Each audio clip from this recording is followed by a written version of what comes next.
Welcome back to Forge Citizen. We're having another conversation in this video. Yes, sir. So today we're talking about growth. Not growth in terms of length, but just growth in your lifestyle and talk about how it takes time and will happen overnight. Be patient. Let's do it. Let's do it.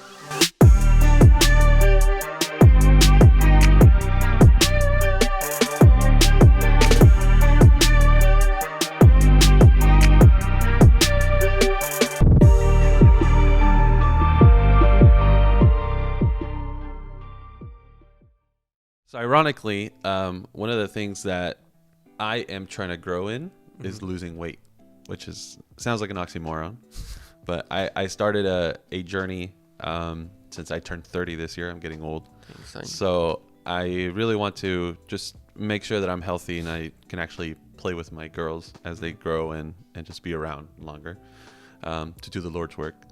Yeah, in my process, I mean, it's really a day-to-day type of decision that you have to make. It's not, where it's like, I'm planning on losing 80 pounds. And then, you really have to set goals on a daily. And sometimes it's a little frustrating because you sometimes don't meet those goals on a daily. But you have to just be patient with the process and just not lose focus. Yeah, and even when you mentioned that, it came to a thought, like when you said, playing with your girls and stuff. It really has to do more about why you're doing it too. So I follow somebody on Instagram who's a personal trainer. His name is Jordan Syatt, and he talks about how at first, like, he wanted to become a personal trainer and get people like get ripped and stuff, but then his first client actually just changed his whole perspective, because his first client was an older gentleman. I think it was like 60, and his reason for wanting to lose weight is so that he could pick up his grandchild and play with them, rather than be like, I want to be like ripped or whatever at my age. It's like, no, it's like my priority is I want to be able to pick up my child. Many people will make goals just vanity oriented, where it's just like, which that will get you to a certain point. But when there are actual life relatable type of reasons for why you want to do things, that helps you not lose the passion of what you're doing, because like, for example, I'm not going to lose the fact that I want to play with my girls. Exactly. So just keeping that in mind so that you can actually continue to push forward even in the days when you don't meet the goals that you have. Exactly. So with that being said, I feel like people, when they talk to you, they tell them their story of how they got to where they did, but they give their what they call like the time lapse testimony in a way. So I was watching a preaching by Stephen Furtick, and he was talking about how people, when they tell their testimony, they give the time lapse. They leave out the bad stuff. So one of the examples he said was he was watching a video of a kid building Legos or a puzzle, and he noticed that in the video, like, the kid like changed, like he was wearing different shirts and part of it, so it was like a full time lapse, which means it took days. It didn't happen that he didn't do it all in one take, so it takes time. But then they don't show you like the bad parts of it, so it's all like the good part of it when they tell you their testimony. So in the testimony, they don't tell you the bad things that happen, that there's ups and downs, and also they don't tell you that it happened over time. Like they kind of make it seem like, like happened overnight almost, like when they tell the story. Well, I mean, the time lapse usually can last like a minute. When in reality that whole clip probably took a couple hours to shoot. Yeah, exactly. So just kind of, there's going to be ups and downs, and that it's bound to happen. And I think that many times, like, for example, when you want to share something, you don't want to share all the details for various reasons. I mean, maybe you don't want to make the story super long. Or secondly, you only want to mention the things that are maybe a bit more encouraging to others. Or maybe they're just things in your process that it was more on a personal level that you just don't want to share. It's just struggles that you personally went through.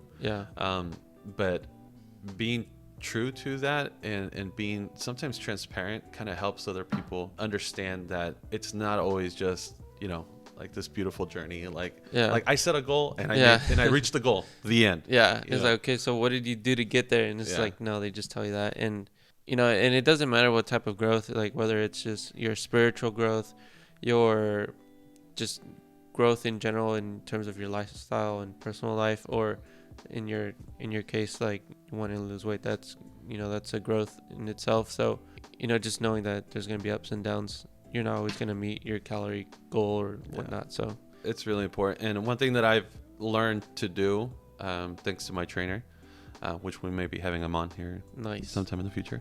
Good to have him. But one of the things that we started off with is we determined what my main goal was. What is the main goal? Where do you want to be? How do you want to feel? How do you want to look? But on the way there, that's not going to be your only goal. You have to have some closer goals to reach. Some now doable goals that you can accomplish and actually feel like you're headed in the right direction. Which is why it's really important for us not only to live a life where we're just setting these big major goals. It's like, I want to accomplish this in 5 years, or I want to do this by the end of the year. Right. Rather making, monthly goals, or making weekly goals, or even making a daily goal. It's like, by the end of the day today, I want to accomplish these things. And that will be something that is going to put you a step closer to your main goal. But it's all these small goals will basically be like an inchworm kind of moving towards the main goal. Right. And because if you set large goals just all at once, it's going to take longer, and then it's going to unmotivate, or it's going to feel like you're not meeting your goal. So then in turn, you're going to just stop. And like, for example, I went hiking with my family and then my friend and my cousin. So her husband, my friend Elvin, he was hiking, and so he went ahead of us because he was doing more intense or a little bit faster. But he told me that in the hardest part, where it's like super steep, he set small goals instead of, I'm gonna get to the top and that's it. So what he did is he'd be like, okay, so I'm gonna go from here to that tree, and then once he would get there, okay, now I'm gonna go from here to that marking or whatever.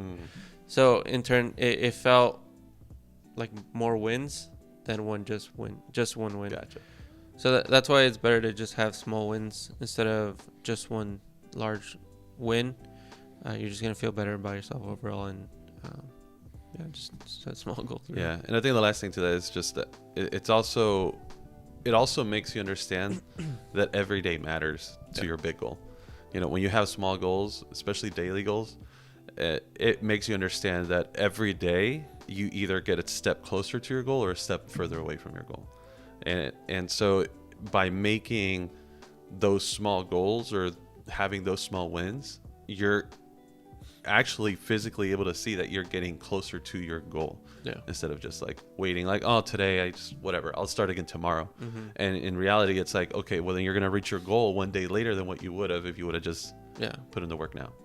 And it just makes you feel more productive too when you do daily and you reach that goal. You feel a lot better about the day. Yeah. I think for me though, so I'm more of an introvert, so I kind of keep a lot of things more to myself or to my close circle. So, and ironically, you have a YouTube channel where you're gonna right? share a lot of things. So. Just tell everybody my secret. No, but I'm more careful of who I tell. Sometimes I just keep those goals to myself and I try to reach them on my own.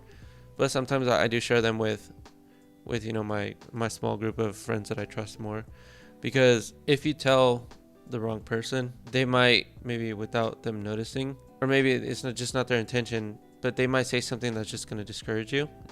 Or if they're that type of person, they might want to discourage you, but you never know who that person might be. So if you keep it with your close friends or with like-minded people, they might push you forward or might push you to strive.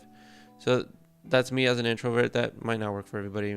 There's a lot of people that want to share that and it helps them, it drives them.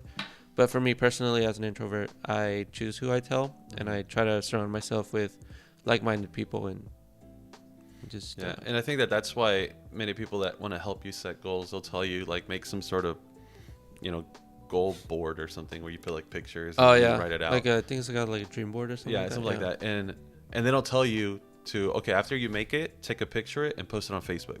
Like they usually tell you put it in your bedroom, put it in your closet, put it in somewhere where you see it daily, but it's more of kind of a intimate type of place, because those goals are kind of designed to be your motivation and your encouragement, you know. I mean, yeah, you could.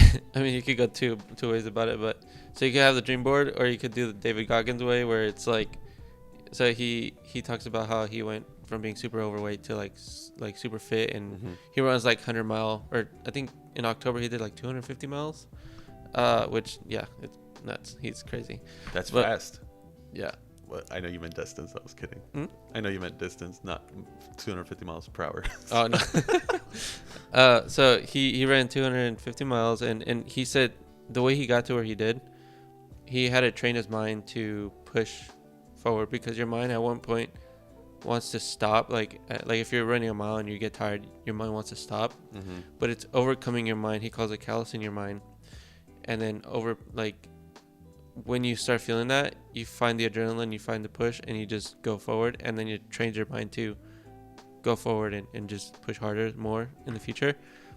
But the way he did, so some people have a dream board. He had in his mirror put like notes like of him, like in a way beating himself up, like, okay, you're fat, or like just stuff like that. And he would look at that and he like say, okay, well, I need to get rid of this from the wall and just set another goal. I see. So he was, because there's two types of motivation. There's positive encouragement, positive motivation, and negative motivation. Right. And different types of things work for different people. Exactly. Like my brother and I one of my brothers and I are very different.